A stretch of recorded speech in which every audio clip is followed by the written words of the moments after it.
The following is a special presentation of Tony Curry Radio. Keep your mission on your mind and your mind on your mission.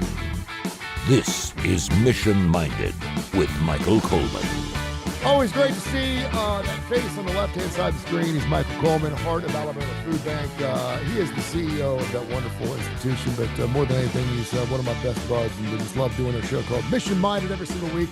We actually started the show about non-for-profits, and certainly Heart of Alabama is that. We have an exclusive show called Bite by Bite, where it's all we talk about, and we really talk about the food insecurities, and we'll get into that coming up here in a few minutes, but we really want to get into something that is more business and more manageable, if you will, in quotes, for a topic today. I'm going to let you, so I'm going to keep my mouth shut because I'm a radio guy and I love to talk, and I'll take up the first 10 minutes of the show to try to explain what we're going to get into, and I think you probably do that in half the time, but I do, I'm not. No, I'm not. Now I am going to take your time. I will tell you this. I'm just along for the ride, brother. You just do you. I will tell you this, and our older listeners will understand where I'm coming from. I'm 58 years of age, and as I have gotten older and older and older, I realize that there are two ways in this world to go. There are only two ways in this world to go, and that is to go with love or to go with fear. There's only two ways we react to things. There's only two ways we vote things. There's only two ways we love. There's only two ways that you can go. There's no middle ground. You either do something in love or you do something in fear. It goes for marriages. It goes for business. It goes for relationships. It goes for whatever. And so you wanted to get into the fear aspect and as a leader, how to manage that today. And I just think, I read the article and I think it's really fascinating because I think this world that we're living in is having a really difficult time trying to manage which way do we want to go in fear or love. And I do think in business, fear is not the way you can go. It's really interesting. There's so many, I would say in a time where we're the most prosperous in the history of the world, we live in a country that's just so blessed with resources and opportunities. And yet I would say there's more fear and anxiety on a daily basis amongst our population with all sorts of things. And it's hard to always put your finger on exactly why that is. But when you get over in the business community, especially if you're a leader or manager of people, and it's not only your own fear that you have to manage, but you have to kind of manage the fear of other people as well. It's hard to really put into words sometimes what fear can do to the mind. I don't know if I've ever shared this on our podcast before, but if I have, to me, it's worth resharing. Oh. I know there are people that have clinical anxiety and really struggle with that, and that's not necessarily, and that's becoming very, very common as well.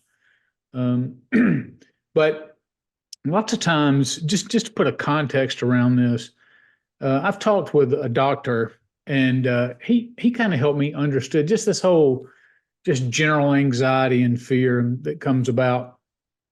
And he said, Michael, if you're walking through the woods and you see a bear with its a mother with her cubs, grizzly bear, your body is going to experience that fight or flight. And all of us have experienced that. So we know just for a split second what that feels like. But he said there's really your body, your heart starts racing, but it's pumping blood to your extremities. You actually get less blood to the brain because you don't have to think.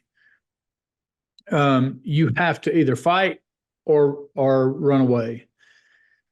So when your body does that, it's doing exactly what it was designed to do.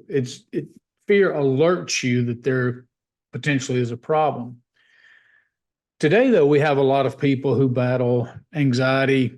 And he said, it's not that your body's broken, but it's like walking through the woods and there's no bear there, but your mind triggers your mind as if the bear is there. In other words, that fight or flight mode is kicked in. And so you begin to have the sweaty palms and sweat and the racing. Now, that's probably an extreme version from what we're talking about. Yep. But when you get into the business world, you have to understand you're going to have people like that.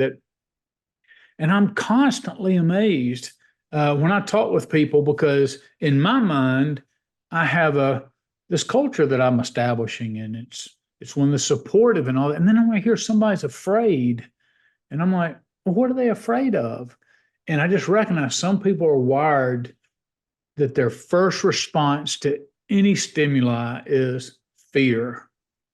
Fear of what this means to me, fear of what's tomorrow going to look like, how does my circumstances change, how does my environment, how's my future, just with almost every decision.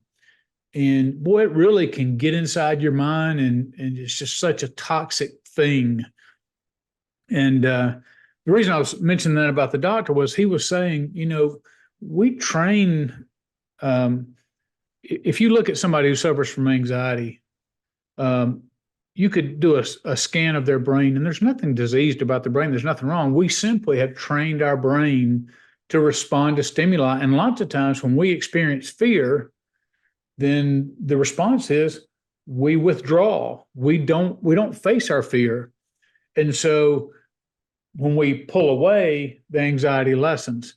Well, then your brain is trained that every time you have that fight or flight response, you're always going to flee and you're not going to go back. And so what then begins to happen is your world gets smaller and smaller and smaller and smaller, because you have to continue to flee from adversity or challenges or everything else. And it just really ends up, its tentacles touch every aspect of your life. And so there's the extreme versions of that, but then there's just the mild versions that just kind of knock you off course a little bit, or just knock you back, or just make you a little less sure of yourself.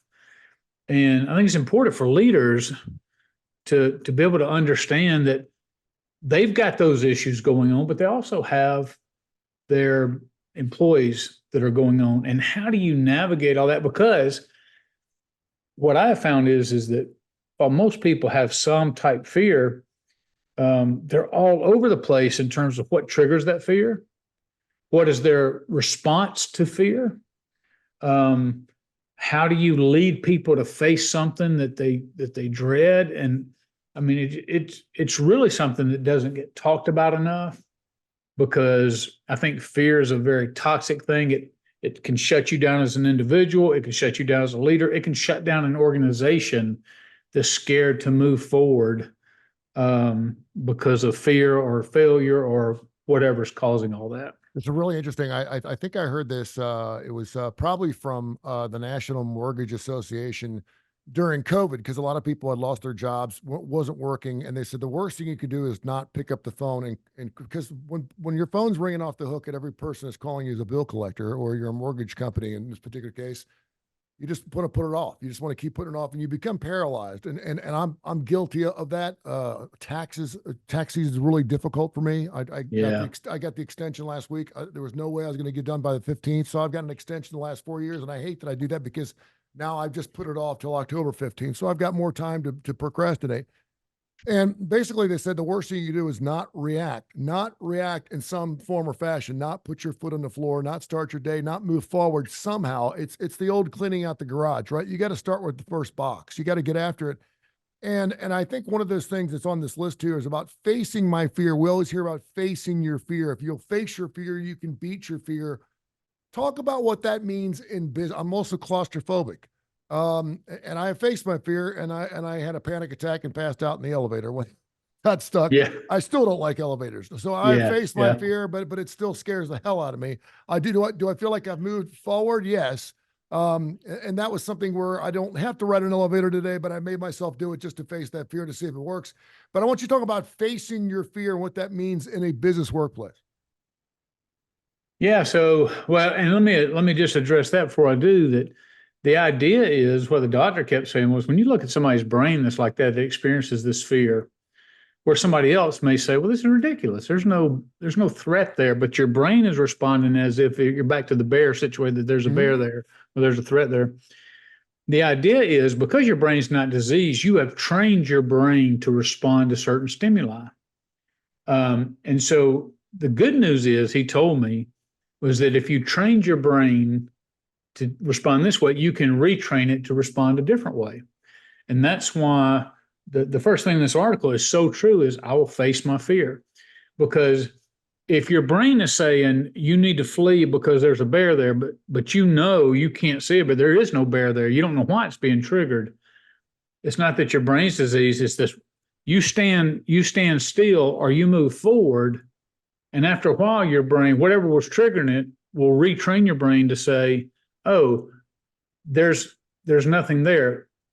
That trigger shouldn't be there anymore. And you can actually, this is what he was explaining to me. Yeah. So in the business community, you think about it, you hear a rumor about expansion, or you hear about a job. I'll give you one good example, just that's happening right now at the food bank. So we have somebody who is a volunteer coordinator, except we want to do more in terms of bringing in our volunteers, in terms of, communicating to them, building relationships with them. And she can't recruit volunteers and then be out on the floor with them and then thank them. It's just too much for one person. Yep. So I think I'm doing the right thing. I'm going to bring in somebody who's a volunteer recruiter, and they're going to take over that administrative part of bringing them in. And then she's going to then transition over to she's so good out on the floor with them as a volunteer experienced person. Mm-hmm. Well, initially she was fine with that. And then she spoke up and said, wait a minute, now I'm concerned, because the fear starts coming in. What does this mean for my future? Yeah. Is it because I'm not doing something? Why are you making this change? So to me, it was a very positive change, but to her, it created fear. And when you come to work, as opposed to, oh, I know what I got to do, I love my job, you go in. If you're like, I'm afraid if I make a mistake, I'm gonna lose my job. I'm afraid of this person who's coming in. I'm afraid of, you just don't move with the same certainty, with the same aggression, with the same purpose, because there's always something stirring around your back about, what's going on. So what's recommended, and an example they used about a dog barking with squirrels. I remember one time, I've got this golden doodle who I absolutely adore. But he's got a bark that'll raise the roof. Mm-hmm. And just one time, him being outside, raising the roof, and I thought, good gracious, he's got a gang of people out back pinned up, that, I go outside and he's looking at a Walmart sack in the yard, can't figure out what it is, and just barking like crazy. So sometimes he's got all this fear, and then you find out it's a Walmart sack. And as a matter of fact, more times than not in the business community, it is, where you're affected and you're like, oh, I'm afraid of what could happen. And in reality, there's nothing to be afraid of. It's just a Walmart sack. Yeah. So one of the things that you have to do as a leader is you have to lead by example, is to lean into that fear. Don't repel. Now, it doesn't mean that, a fear can tell you something may be wrong. There's nothing wrong with doing a proper analysis, but this just emotion-based fear. And I don't like the feeling. The feeling is icky. And so I want to pull away from that. So I feel differently. I understand the tendency to do that, but instead lean into it, overcome it, retrain your brain, say, there's nothing to really be afraid of. And when you do that, now you're setting the example, providing the leadership for other people to fall in. Like if my supervisor is not concerned, then I'm going to follow his pattern. But if you as a leader are wringing your hands about things that come up, if you're projecting in your voice out to other people that it's shaky, you're uncertain, you're gonna increase their fear and anxiety rather than, which defeats the purpose of facing it head on. It's funny because fear just is in so many different things, and I think about relationships all the time. The fear of rejection. Men hate the fear of rejection. We talk about that all the time. I did an entire show about finally going. We did a show about women, in this particular case, men, because I was talking to a female and people that we knew 20, 25 years ago. My 40th anniversary is coming up for my class reunion, and inevitably someone's going to walk up to me and say, wow, I liked you so much. I wish you had asked me out senior year in high school. And this is going to be a person that was so far outside my realm of possibilities. Like, there's no way that Teresa Right. Cunningham would ever go out with Tony Curry. There is no way. I mean, she was a lassie. She was in the marching band. She did everything right. She was beautiful. She was and so and she's telling me, man, if you had asked me out 40 years ago, now we don't know if 40 years ago that was the case. Maybe she doesn't look like she used to, and maybe I look a little bit better than she thought I would, and maybe 40 years later she's wanted I don't know. She's remembering it a little differently now, right? Yeah, exactly. Like our brains usually do, and that's fight or flight too. But for the most part, I think a lot of us don't react to fear or don't jump in to face it because we have something in our past that has held us back. For example, the guy who goes in and feels he's like got a little mole and he's not looked at it for years and he just don't want to look at it. And you go in, next thing you know, he's got melanoma and he's dead in a month. You've heard these stories, right? Right. Sure. And that's why, a lot of men just don't like going to stores that they'll live to be 75 when they could have lived to be 85. They have just gone in 5 years earlier on that prostate exam or whatever. So when you find, what do you find based off your being a CEO and the leader of your camp? What do you find that most people are fearful of? What is it past experiences? Is it of rejection? Is it something what is the main purpose of, is it laziness? Is it afraid that they're going to lose their job? What is the biggest fear that you see? Yeah, I think a lot of it is uncertainty. And, my CIO, Joanne, just gets on me every single day. She said, you over communicate, you talk when you shouldn't be, and you share too much information. And she's probably right about the majority of that. But my tendency is, if I'm sharing all the information and there's not, and because what I'm trying to project is, look, we're all in this fight together. We always are going to have challenges, but hey, overall things are going well. Just to create this idea that, challenges are going to come up and we're going to face them, but we're going to have storms. And that's part of what we try to convey to people is, look, sometimes it's like sitting out a storm. You have to say, I'm going to look on the TV or listen to the radio. If a tornado's heading my way, I'm going to get in a safe place. Mm-hmm. But I'm not worried about lightning coming through my roof and striking me. So I can be in the midst of a storm and still have a quiet soul, if you will.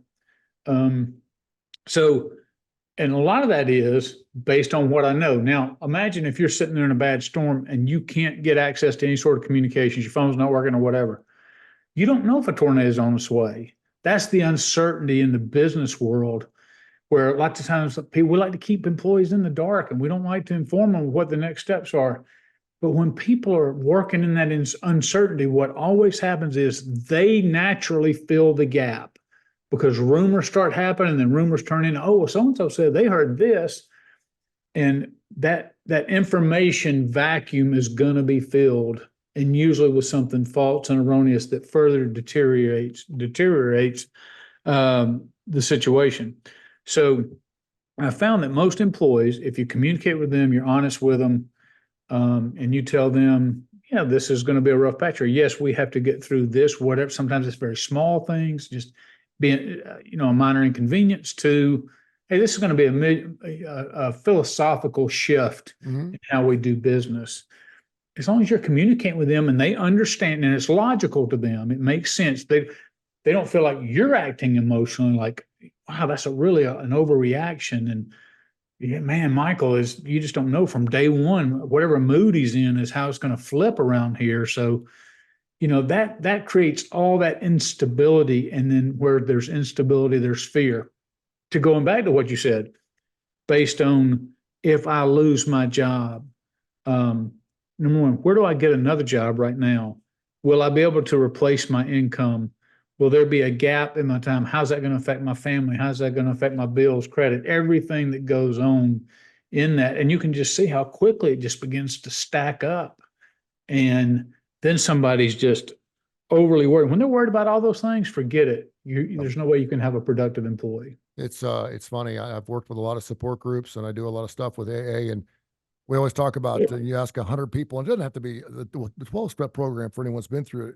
It works for people who don't have alcoholism either. I mean, it'll work for almost any problem you have. Sure. The purpose is finding out the root of these fears. And the thing is the biggest thing that most people are fearful of is to be alone and be alone in fear and not have any help. And what I found that's very interesting is you spend more time worrying about whatever that thing is then it would probably take you just getting it done and being done with it. I'm not talking about cutting the grass. I'm just talking about whether maybe you have to sit down and have that conversation with your wife, or maybe you have to have that conversation with a worker and you just keep putting it off. First of all, it never seems to ever be as long as it usually feels like it's going to be. And it never feels as bad as it's usually going to feel. But you do end up finding you realize that you just spend an entire week ruining everything else in your life because you had this small little thing that took you 5 minutes to get done and you're done. And sometimes just procrastination is part of who we are. What we can get done today, we can put off to tomorrow. I certainly understand that. But talk about I was going to say, to address your point, the Bible has a great point where Jesus said, which one of you can add a day to your life by worrying about it? Yep. Not a thing in the world we can change lots of times. And you'll see people play this what if this happens, and you can what if a situation to death. Mm-hmm. But what you're doing is exactly what Jesus said. He said, don't borrow trouble from tomorrow, because tomorrow's going to have enough trouble of itself. It's going to be enough legitimate problems in every single day that we don't have to add to it through this imaginary problem, because it's going to be real stuff or real challenges that we have to deal with. So don't lose sight of the fact that, hey, if all we do is focus on our problems and get ingrained in that, we're going to live in a constant state of fear. And it's not healthy, it's not good, it's not productive, and it's certainly not good for the person or the business itself. God will also tell you that what you cannot handle, I will be there for you too. I will carry your yoke. So you got nothing to lose here. I mean, if it's something you can't handle, there's nothing that me and you and whatever program you're working through can't get you through. Michael Coleman, he is the CEO of the Heart of Alabama Food Bank. We're talking about worrying and fears in leaders and management. Have you ever seen somebody? It's interesting. I did some television earlier this morning, and I work with someone who's got an attitude, and it's a negative attitude. And it's one of those people that you always have to say hello to first, or else they will not say hello to you. And if you don't say hello to them, then they go, what's gotten your panties in a wad this morning? You're like, I just thought maybe you'd say hello to me first. One of those people. Yeah. But I mean, you could feel that darkness. They're wonderful people. They have great hearts. They're really good at what they do, but they just have this attitude, and you can sense that people don't want to be around them a lot too, because they don't speak a lot about them. It's a person that's not a big early morning person. And guess what? You're up at 3 o'clock in the morning. So what kind of person are you dealing with? So normally when you go through an interview process, I'm imagining that someone's not coming in if they just have that bad attitude, or that they don't have a positive disposition. They're going to turn it on for just long enough for you to think, wow, this is a person I like to work with every single day, until you get them in the office. And then all of a sudden it's like, wow, they seem like they're always down. What do you do to deal with someone like that? And is there a way to sit down and express that to them? Because you got them in every workplace. In every workplace, there's that one person who's the negative Nelly. Oh, yeah, no doubt. There are people who I call Eeyores, who just walk around, woe is me, the sky's falling. No matter what they're exposed to, they're going to see the negative aspect of it. Even if it's 90% positive, 10% negative, they're going to focus on the 10%. Sometimes I have found that sitting down and just confronting that, not in a corrective or a disciplinary way, but just talking to them in a development style counseling. Like, you may not be aware of how you come across to others, but let me share with you some examples. And you have to, it's very difficult. I mean, nobody can change of what they're not aware of. And so it's incumbent upon leaders to share that with them. Even when you see them, they may be a negative person. They may be somebody who creates, who's gossip and undermines operations, or just somebody like you, what we've been talking about, just lives in fear. You got to talk to them about that. You got to make them aware, and then you have to give them the tools that are necessary to be able to, because just pointing it out is not enough for most people. Then the next question is, okay, well, what can I do about it? And so you point it out, but again, you don't do it in a punitive type way, like, man, I'm so sick of you, this. Just say, I'm concerned about you because I feel like you have so much to offer, but I feel like this, how you're projecting yourself, you have so much more to offer than this. This is not who you should be. I think that's a good way to do that without hurting someone's feelings by saying, you know, I've always known you as just even if you've never known them as a positive person. Yeah. Just noticed lately you seem like you're a little down a little bit and you've been a little negative. Is everything okay? Is everything all right at home? And leave it go at that. And hopefully that doesn't manifest itself into, because sometimes they'll take that and make things even worse. Yeah. Oh, I mean, great. Mike now thinks I'm, blah, blah, blah, blah, blah. And you're like, no, right. I'm just concerned about you. But, Right. it's certainly in our business where we have to communicate, your attitude is everything. And there's people that are hand wringers. And the sky's falling no matter what. And all you can do is coach them, make them aware, encourage them, help them to try to exist in an environment that you're going to face your fear. You're not going to curl up in the fetal position and hide from it. We're going to face it. We're going to get through it. And we're going to build ourselves as time goes on. So the more and more adversity we face, the stronger we're going to become, not the weaker, because the waves keep crashing and through erosion are just wasting away. We're building that wall so that, hey, we see the wave coming, we're going to lean into it. Boom, it's going to hit us. It doesn't mean it's not going to ever have any negative effects. But guess what? We're still going to be standing when the storm passes. And so sometimes you just got to hunker down. You got to get through it, and you come out better as a person, because that's one more experience that you can add to your background, and all those experiences will add to your character and develop you to be an effective leader and to be an effective follower as well. But again, pulling out, I'm in a very Bible mood today, pulling out examples. Preach it, baby. It talks about that the disciples of Jesus are refined by fire. Jesus does not alleviate all suffering. Not that he desires that we suffer, but like he wants us to hurt, but he understands the only way to grow is through adversity. And so he's going to let us encounter adversity. He's going to give us the strength and the direction and the ability to overcome it. But that's the refining by fire, where we get pure and pure and pure through these difficult times. So the hotter the fire, the harder the steel. Yeah, there's no doubt. And again, and you just brought up something, and I'm so glad you said it. The more times you go through these things, not only is it going to build your character, it's going to build your faith. And the more times you go through these things and you get through these things, it's going to build up that character. It's going to build up that the small things aren't going to be such a big deal anymore like they normally are. You just said something that, and you mentioned this the numerous times, and then we'll let you fly. But I always love the fact you said there are no failures. Yeah. You asked her out and she said no. Okay, so learn from that process. She was probably a pain in the ass anyway.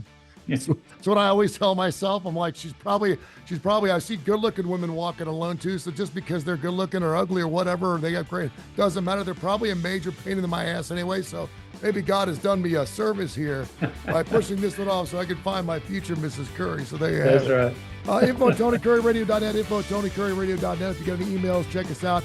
And of course, check out the Heart of Alabama Food Bank. They do wonderful work. And the Bite by Bite is up there next, and wherever you get your favorite podcast.